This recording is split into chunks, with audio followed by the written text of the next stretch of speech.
ये तो आपने ना जाने कितनी बार सुना होगा कि किस प्रकार हमारे वैज्ञानिक ऐसे ग्रह और चांद की खोज कर रहे हैं जहां पर जीवन के संकेत पाए जा सकें।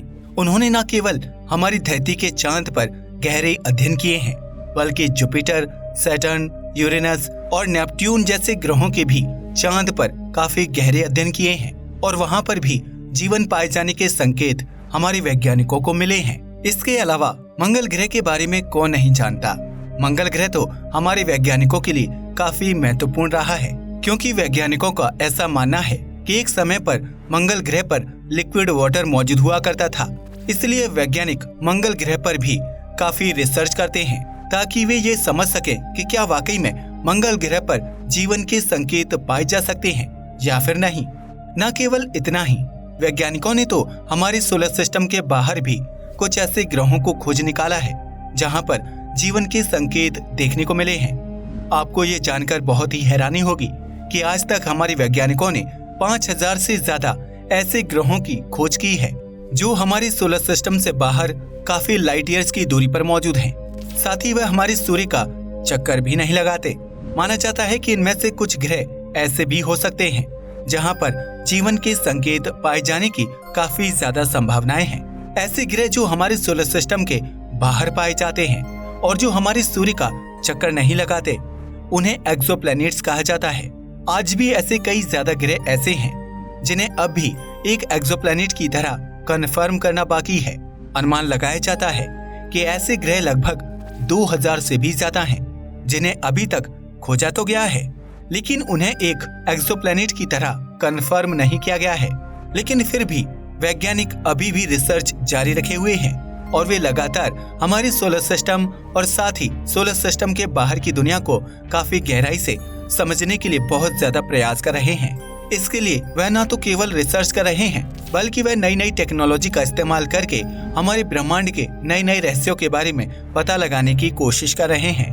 वैसे आपके मन में भी ये सवाल जरूर आता होगा कि आखिर हमारे वैज्ञानिकों को पृथ्वी के अलावा किसी और ग्रह में इतनी दिलचस्पी क्यों है, और अगर किसी और ग्रह पर जीवन के संकेत मिले फिर क्या हम कभी पृथ्वी को छोड़कर किसी अन्य ग्रह पर रह सकते हैं? यदि हाँ, तो फिर आखिर इसके पीछे क्या कारण हो सकते हैं? वैसे तो इसके पीछे काफी ज्यादा कारण बताए जाते हैं, जैसे कि आगे आने वाले समय में शायद ह्यूमन सिविलाइजेशन को रहने के लिए किसी अन्य ग्रह की जरूरत पड़े, क्योंकि हमारी धरती पर जनसंख्या लगातार बढ़ती जा रही है। और साथ ही कुछ ऐसे अनुमान भी लगाए जाते हैं कि शायद आगे आने वाले कुछ लाखों सालों बाद धरती पर कोई एस्टेरॉयड आकर भी टकरा सकता है, तब शायद हमें सुरक्षा के लिए किसी अन्य ग्रह पर जाना पड़े। वैसे तो इसके पीछे और भी काफी ज्यादा कारण हो सकते हैं, लेकिन आज हम कुछ ऐसे रीजंस की बात करेंगे जो काफी ज्यादा इम्प्रैक्टिकल साबित हो सकते हैं। तो चलिए शुरुआत करते हैं और पहले रीजन की ओर चलते हैं, जो है न्यूक्लियर वॉर। ऐसा माना जाता है कि यदि पृथ्वी के अलावा ह्यूमन सिविलाइजेशन किसी अन्य ग्रह पर जीवन बसाए, तब न्यूक्लियर वॉर जैसे खतरे काफी कम हो सकते हैं। और यदि इस तरह के युद्ध होते भी हैं, तो भी उनसे काफी आसानी से बचा जा सकता है। ऐसा इसलिए क्योंकि मान लीजिए कि धरती के चांद पर ही ह्यूमन सिविलाइजेशन का एक बड़ा हिस्सा रह रहा है। यदि उस पर पृथ्वी से न्यूक्लियर हमला किया भी जाता है, तो भी उस खतरे से बचने के लिए चांद पर रहने वाले लोगों को काफी आसानी हो सकती है। ऐसा इसलिए क्योंकि किसी भी प्रकार के न्यूक्लियर वेपन को चांद तक पहुंचने के लिए काफी ज्यादा समय लग जाएगा और उसे पहले ही डिटेक्ट भी किया जा सकता है। इसलिए चांद पर रहने वाले लोग पहले ही सचेत हो सकते हैं और अपनी सुरक्षा का प्रबंध करने के लिए भी उन्हें काफी समय मिल सकता है। लेकिन जैसा कि हमने कहा कि यह एक इम्प्रैक्टिकल रीजन भी साबित हो सकता है।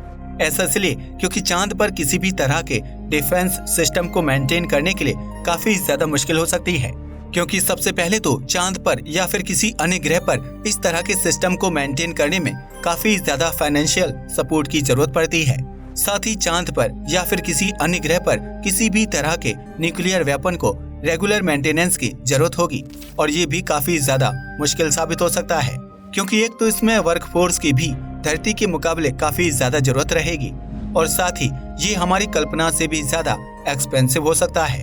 न केवल इतना ही, बल्कि ऑर्बिटिंग मिसाइल्स को मेंटेन करना और भी ज्यादा मुश्किल हो सकता है। इसके बाद जो दूसरा इम्प्रैक्टिकल रीजन हो सकता है स्पेस कॉलोनीज को एस्टेब्लिश करने का, वो है ओवर पॉपुलेशन।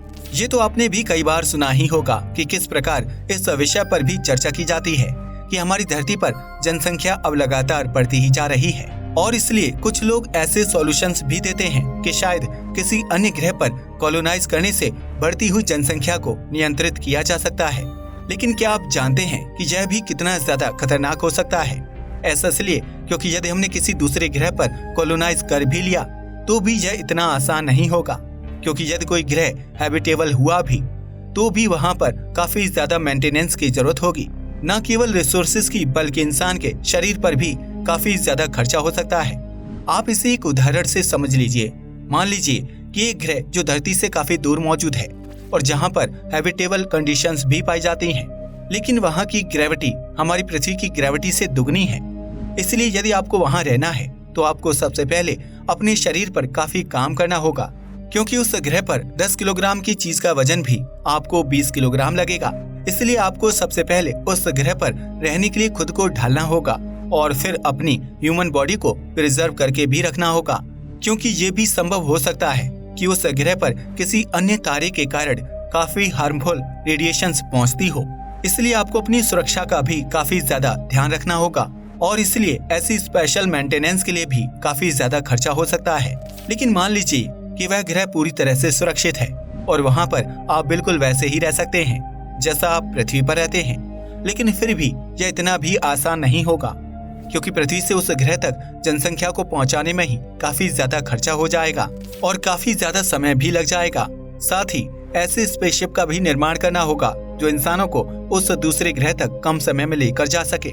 ऐसा इसलिए क्योंकि आपको उस ग्रह तक पहुंचने के लिए हो सकता है कि कई हजारों या फिर लाखों सालों का समय लग जाए, क्योंकि वह ग्रह हमसे काफी ज्यादा लाइट ईयर्स की दूरी पर मौजूद होगा और तब तक इंसान के शरीर को जीवित रखने के लिए भी काफी ज्यादा एडवांस टेक्नोलॉजी का इस्तेमाल करना होगा। अब आपने अनुमान लगा ही लिया होगा कि वह एडवांस टेक्नोलॉजी बनाना कितना मुश्किल होगा। तीसरा कारण जिसे भी काफी इम्प्रैक्टिकल रीजन माना जा सकता है वो है एस्टेरॉइड थ्रेट। आपने इस बारे में भी कभी न कभी जरूर सुना ही होगा कि किस प्रकार जब हमारी धरती पर डायनासोर अस्तित्व में हुआ करते थे तब एक बड़ा एस्टेरॉइड पृथ्वी से टकरा गया था, जिसके कारण पूरी की पूरी डायनासोर स्पीशीज ही विलुप्त हो गई थी। आज के समय में भी हमारे वैज्ञानिकों द्वारा कुछ ऐसे अनुमान लगाए जाते हैं कि भविष्य में आगे आने वाले कुछ लाखों सालों बाद यह मुमकिन है कि फिर से कोई एस्टेरॉइड आकर हमारी पृथ्वी से टकरा जाएगा, जिससे न केवल पृथ्वी को बल्कि हमारे जीवन को भी काफी ज्यादा नुकसान हो सकता है। हालांकि इन अनुमानों के मुताबिक तो यह घटना काफी लाखों साल बाद होगी, इसलिए आज के समय में इससे डरने की जरूरत नहीं है।